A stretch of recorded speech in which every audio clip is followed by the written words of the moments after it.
42세 정민숙 씨는 평소 말도 없이 결근하는 사람이 아니었거든요. 그런데 벌써 이틀째 출근하지 않고 있어서 다들 의아해했다고 합니다. 혹시라도 뭐 집에서 쓰러지거나 이랬으면 큰일이지 않습니까? 그래서 직장 동료 한 명이 일요일 저녁에 정씨 집으로 가본 겁니다. 그날따라 이제 비가 많이 와서 조심히 2층으로 향하는 계단을 올라갔습니다.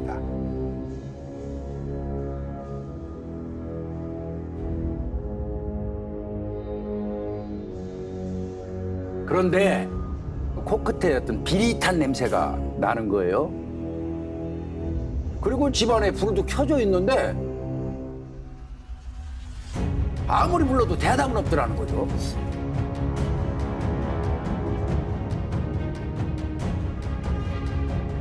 그런데 집안에 펼쳐진 광경은 정말 끔찍했습니다. 집안 바닥에는 피가 흥건하더라는 거예요. 누군가 쓰러져 있는 것 같기는 한데 차마 볼 수가 없어서 그냥 그대로 혼비백산에서 소리를 지르면서 계단을 뛰어 내려왔고요.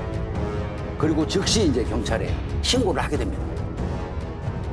제가 경찰 생활을 하면서 숱한 살인 사건 현장을 봤는데 이처럼 참혹한 현장은 저도 처음 봤습니다. 도대체 어느 정도였길래요? 거실 바닥에 피해자가 쓰러져 있었습니다. 거실과 부엌 전체가 온통 피바다였습니다.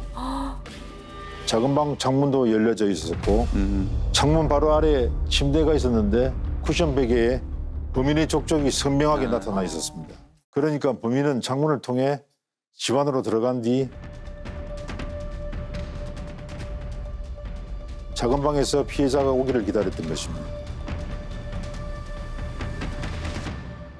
그리고 피해자가 집으로 들어와 안방으로 들어가려는 순간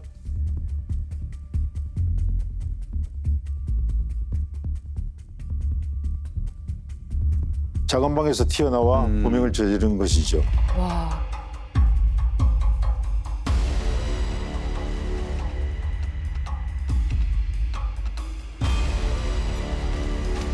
범행 이후 현관으로 도주한 것으로 확인됐습니다. 그러면은 다른 건 없었나요? 물건을 훔쳐갔다든가. 장롱문만 열어놓고 그 안에 옷이나 다른 물건들은 가지런히 있습니다.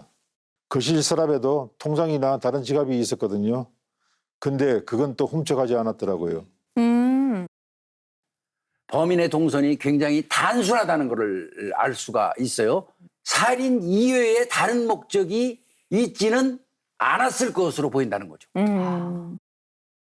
이런 경우에는 피해자 시신에서 단서를 찾아내야 합니다. 시신에서.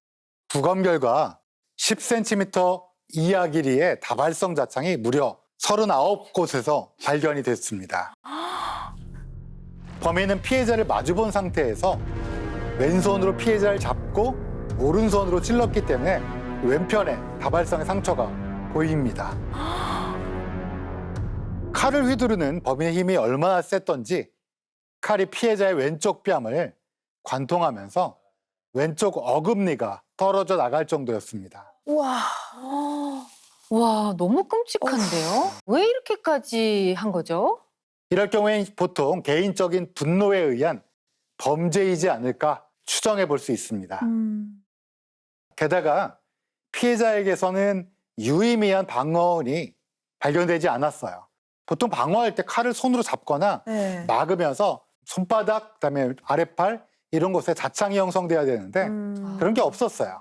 이건 아마도 처음에 방심한 상태, 면식범일 가능성이 있다라는 걸 추정해 볼 수 있습니다. 용의자가 나왔나요? 인근 주민들의 증언이 있었는데요. 토요일 새벽 5시쯤에 집에서 비명이 들렸다는 거예요.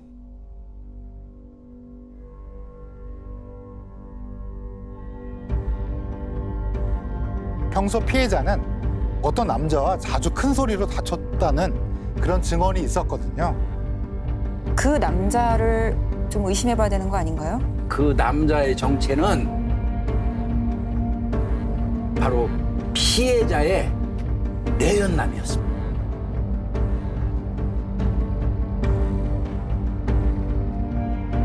하지만 이 내연남이 사실 유부남이었어요.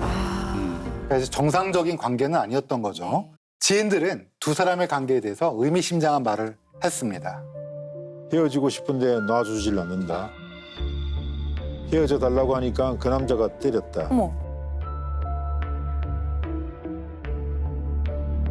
아들은 엄마를 죽인 게 분명 그 남자일 거라고 확신을 가졌습니다. 부검에서라도 엄마의 억울한 죽음을 꼭 밝혀달라고 신신당부했고요. 저희도 이 남자를 가장 유력한 용의자로 봤습니다. 그는 사건 전날부터 퇴근해서 쭉 집에 있었다고 진술했는데요.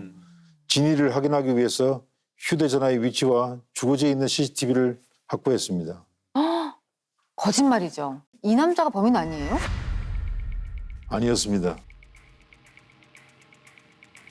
알리바이가 모두 증명됐어요. 무엇보다도 사건 현장에 있던 혈흔 족족과 발 크기도 달랐고요. 이 남자의 신발들을 전부 대조해봤지만 일치하는 흔적이 없습니다. 아니 지금 정황상 내연남을 향해 가리키고 있는데 아닌 것으로 밝혀졌으니까 대체 진짜 범인은 누굴까요? 자, 이제부터는 피해자 주변에 있는 인물들 전부 조사를 해봐야 될 입장입니다. 일단 이제 그 21살 된 아들은 사건 전날 밤부터 친구 4명하고 자취방에 모여가지고 술을 마셨다고 진술을 했고요. 그런데 아들을 조사하면서 좀 이상한 느낌이 들었어요. 친엄마가 돌아가신 거지 않습니까? 근데도 묘하게 담담하더라고요.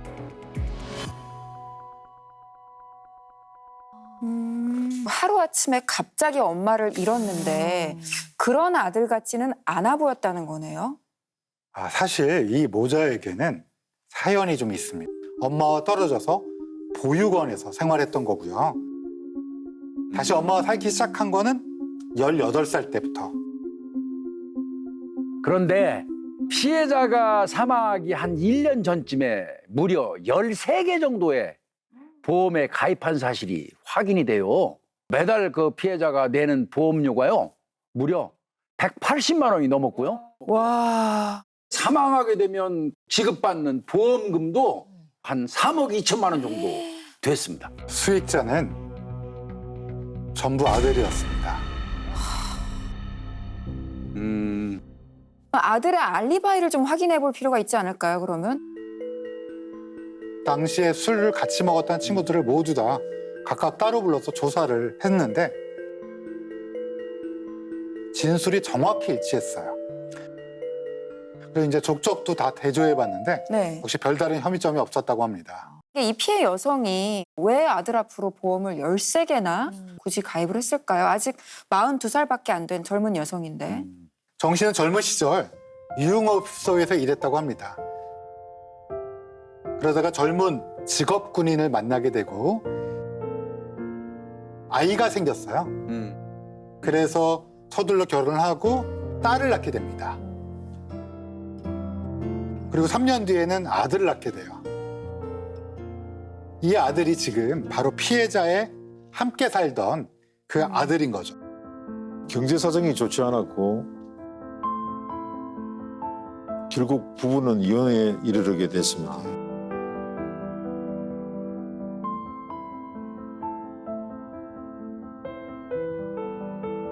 그게 아들이 5살 되던 해였습니다. 너무 어릴 때였네요.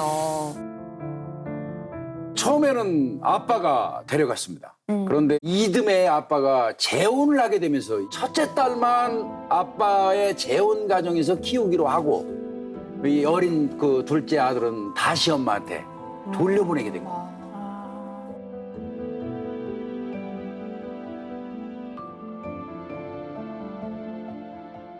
부모의 이혼도 상처인데 아빠한테 갔다가 또 엄마한테 갔다가 이런 상황이 아이한테 혼란스럽고 얼마나 불안했겠어요. 맞아요. 근데 이제 중학교 3학년 무렵, 그러니까 아들을 보육원에 맡기 딱 10년이 되던 해에 정 씨는 이제 보육원에 아들을 보러 갑니다. 엄마가 반갑기도 하면서 약간 맞아요. 뭔가 약간 미운 감정도 있으면서 복잡했을 것 같아요. 맞아요. 아들 말로는 자신을 버린 엄마가 미웠지만 막상 자기에게도 엄마라고 부를 수 있는 사람이 생겼다는 게 너무 기쁘고 좋았다고 했습니다. 실제로 아들은 2년 뒤 엄마와 함께 살고 싶어서 무작정 보육원을 나오게 됩니다.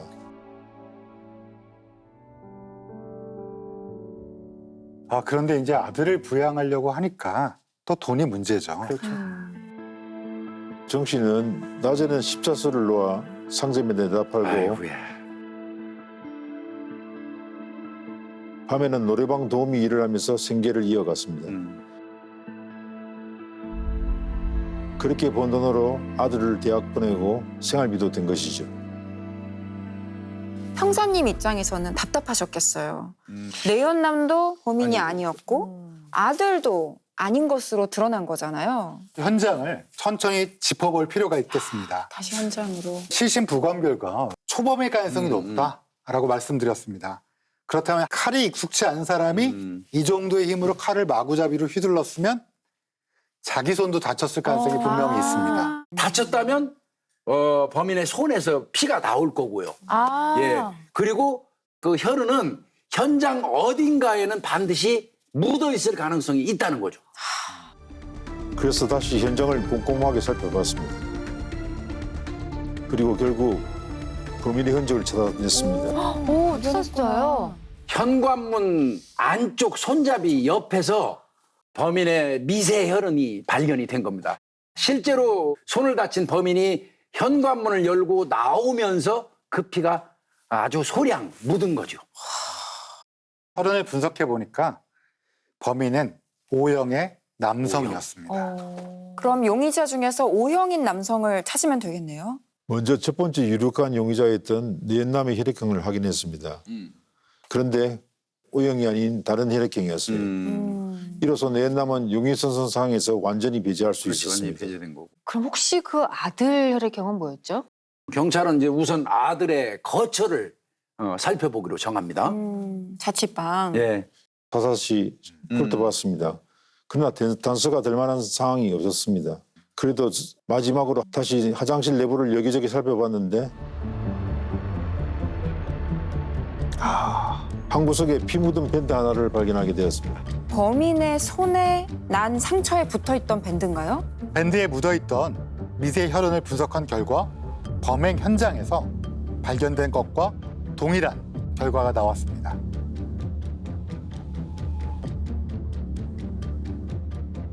아들이 범인이라고요? 확인을 해보니까 아들의 혈액형이 O형이 아닌 겁니다. 심지어 아들하고 같이 술 마셨다는 친구들 4명도 O형이 아니었어요. 그 밴드의 주인은 그러면 다른 인물이라는 뜻이죠. 그래서 친구들을 다시 개별적으로 하나씩 불러서 조사를 시작했습니다. 그랬더니 사건 당일 같이 있었던 또 다른 친구의 존재를 확인할 수 있었습니다. 어머. 누가 더 있었죠? 최은성이라고 다른 보육원 친구가 있었습니다. 고2 때 보육원을 나와서 엄마랑 같이 살기 시작했는데 그때 이 최은성이란 친구도 같이 살았다고 해요. 3명이서.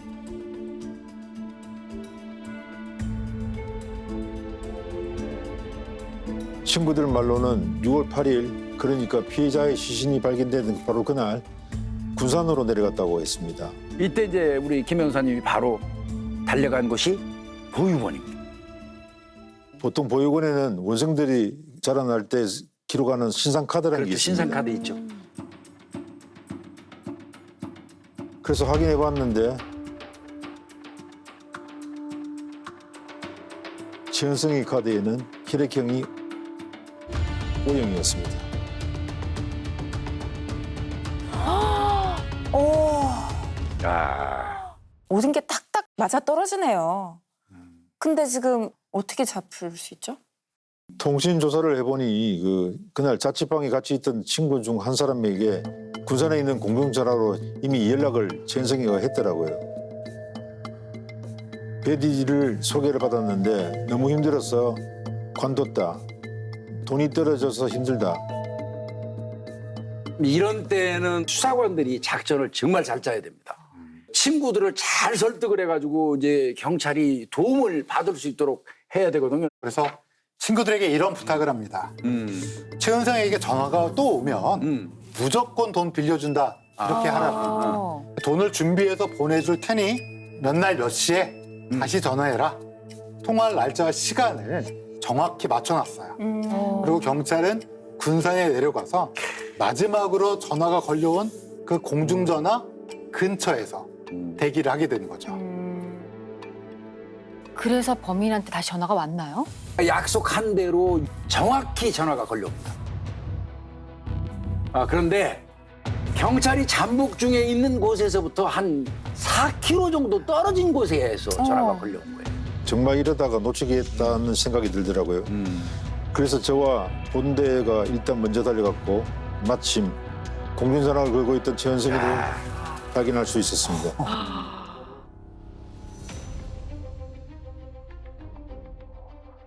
그래서 막바로 미란다 원칙을 고지하고 수갑을 채우게 되었습니다. DNA는 이미 다 확보했으니 부인해봐야 형만 무거워진다. 한참 얘기하니까 고개를 푹 숙이더니 자기가 죽인 게 맞다고 시인하더라고요. 너무 충격적이에요. 대체 이 아들 친구 최은성은 친구의 엄마를 왜 죽인 거죠?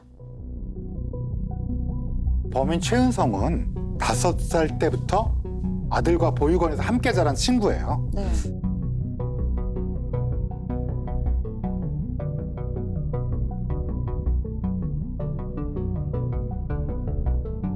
그러다 이제 고2 때 아들이 이제 보육원을 나오게 되잖아요. 아들의 부탁으로 이 세 사람이 같이 살게 되었어요. 피해자 정 씨가 사실은 어쩔 수 없이 허락은 했지만 경제적으로 사실 많은 부담이 있잖아요. 한 3개월 정도 보살펴 주다가 이 엄마가 보육원에 전화를 겁니다. 도저히 내가 아들 친구까지 맡을 여력이 없다. 결국 최은성이는 바로 이 정 씨 집에서 나가게 됐고 그 이후로 이제 그 모자 둘이서만 살게 됐던 거죠. 그 일 때문에 친구 엄마한테 원한을 품게 됐다고요? 최은성은 이때 또다시 버림을 받았다는 느낌을 강하게 받은 것 같아 보였습니다. 그러면은 이 아들은 자기 친구가 자신의 엄마를 죽였다는 걸 알았을까요? 아니면 몰랐을까요? 최은성을 조사할 때 보니까 벌벌 떠면서 그렇지. 눈물까지 흘리는 모습을 보였습니다. 이런 잔혹 범죄를 혼자서 실행했을 거라고는 도저히 생각되지 않았습니다. 강도 높은 조사 결과 최은성 공범이 있다고 자백합니다. 사건 당일 최은성이 피해자를 공격하고 있을 때 공범은 현관문 밖에 서 있었다는 거죠.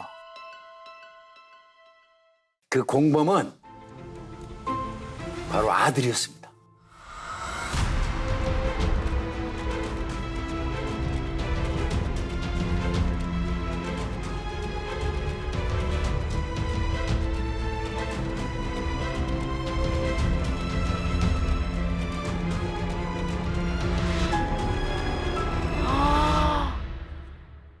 혹시라도 피해자가 놀라서 현관으로 도망쳐 나올까 봐 현관문을 열 수 없도록 해서 밖에서 문을 막고 있었습니다. 너무 소름 끼쳐 진짜. 아니 이게 말이 돼요? 왜 자기의 엄마를 죽이려고 하는 친구를 이렇게 적극적으로 도와줬을까요? 어느 날 네 아들이 친구 최은성이한테 우리 언제까지 이렇게 살 거냐. 우리 엄마 죽이고 보험금을 타가지고 한번 우리도 편하게 한번 살아보자. 사실 엄마가 술에 취해 들어올 때마다 아들에게 이런 말을 했다는 진술이 확인됐어요.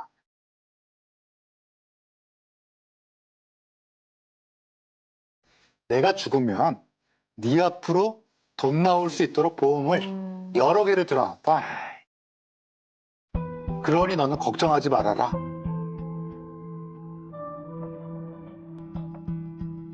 그 자체가 아들에게 범행에 강력한 동기를 제공한 걸로 보입니다. 아들은 평소 엄마가 작은 방 창문을 열어둔다는 걸 알고 있었어요. 그래서 직접 사다리를 타고 올라가 2층 창문으로 들어가 봅니다.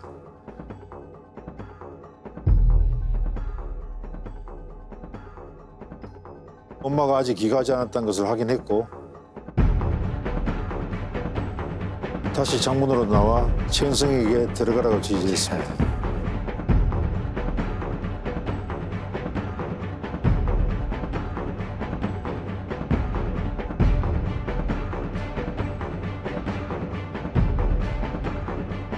아들이 먼저 현장 답사를 한 거네요. 어떻게 인간이 이렇게 할 수가 있죠? 애초에 친구들을 데려다가 술 마신 것도 미리 알리바이를 다 생각해서 계획한 거고요.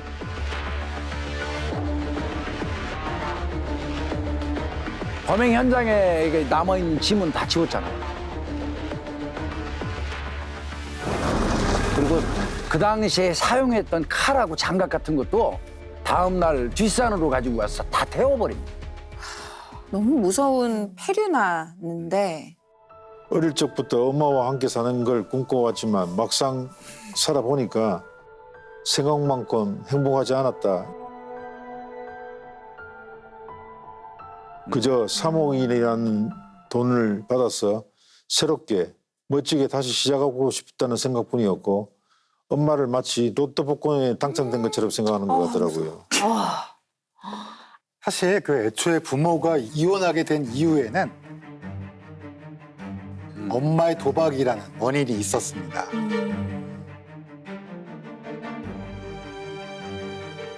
늘어나는 빚 때문에 아빠가 참을 수가 없어서 이혼을 요구한 거고요. 결정적으로 자신의 보육원에 보냈으니까 모든 분노가 엄마에게 향해 있던 거죠.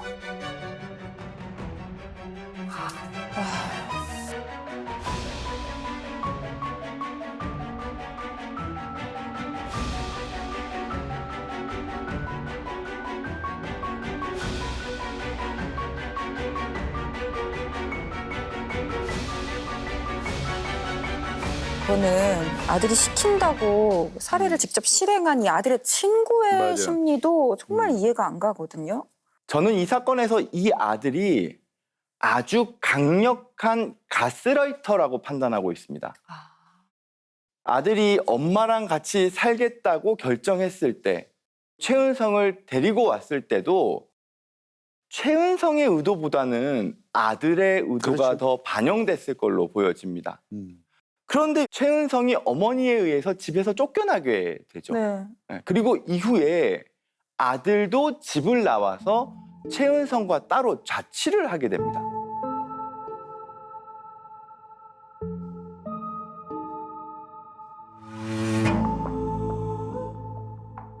그럼 최은성의 입장에서는 아, 이 친구가 정말 나를 위해주는구나 라는 생각을 하게 되는 거죠. 아들은 최은성을 심리적으로 지배하면서 자신의 꼭두각시로 만들었던 거죠. 저는 아들이 자신의 어머니도 가스라이팅 했다고 보고 있습니다. 아무리 아들에 대한 죄책감이 크다 하더라도 노래방 도우미를 하면서 아들을 수령인으로 보험을 13개나 가입한다는 건 상식적이지 않잖아요. 직접적이든 간접적이든 평소 생활 관계에서 아들이 어머니로 하여금 이런 행동을 유도했을 가능성이 크다는 거죠. 결국 자신의 욕심이나 목적을 위해서라면 누구든 속이고 심지어 부모들 죽이더라도 개의치 않는 상태가 됩니다. 왜냐? 내가 필요할 때는 부모나 사회가 나를 돌봐주지 않았기 때문이죠. 그러면 엄마를 살해했을 때도 혹시 모르니까 많이 찌르라고 시킨 것도 이 아들일 수도 있겠네요. 그래서 범인들은 어떤 판결을 받게 됐나요? 둘 다 존속살인 및 강도살인 혐의로 무기징역을 선고받았습니다. 아들도 살인 교사가 아니라 살인인 거네요. 공모범으로 처벌받았습니다. 이 아들 같은 경우가 실질적인 살인의 주체다. 이렇게 본 거죠. 저는 이 판결 상당히 의미 있는 판결이라고 생각합니다. 그래도 나를 세상에 낳아준 부모님인데 어떻게 이렇게 할 수 있는지 점점 요즘 약간의 감정이 메말라가고 이런 게 보면서 조금 안타깝다는 생각이 드네요. 마지막 순간에 엄마는 누구를 떠올렸을까요? 그러니까 평생 아무것도 해주지 못했다는 죄책감에 사무쳐 있던 자신의 아들, 그리고 또 버려진 한 때문에 엄마를 죽이겠다고 결심을 한 바로 그 아들의 얼굴을 떠올리지 않았을까 싶어요. 오늘 스모킹건 여기서 마치겠습니다.